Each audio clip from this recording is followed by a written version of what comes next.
SQ თუ KSQ. მოდი განვიხილოთ რა განსხვავება ამ შორის.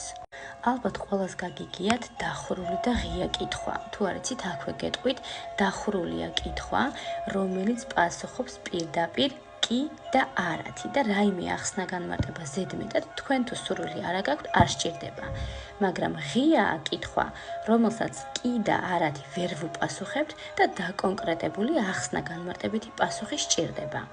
სწორედ ეს განსხვავება SQ-სა და KSQ-ს შორის. როდესაც კითხვა დახურულია და პირდაპირ შეგვიძლია ვუპასუხოთ კი და არათი, ამ შემთხვევაში ვიყენებთ SQ-ს. მაგალითად, SQ tu fais du sport? სპორტს აკეთებ? პასუხად შეგვიძლია ვუთხრათ კი ან არა, oui ou non.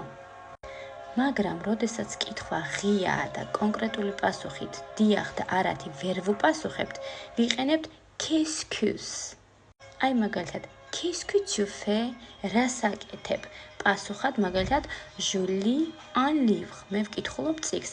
აქ კი და არათი ვერ ვუპასუხე, მაგრამ გავეცი კონკრეტული პასუხი თუ რას ვაკეთებ, ანუ ვკითხულობ წიგნს. ძალიან მარტივია, ხომ? ზუსტად ასეთი ხრიკები რომ ისწავლოთ, გამოიწერეთ ჩემი გვერდი და დალაიქეთ ვიდეო. დროებით.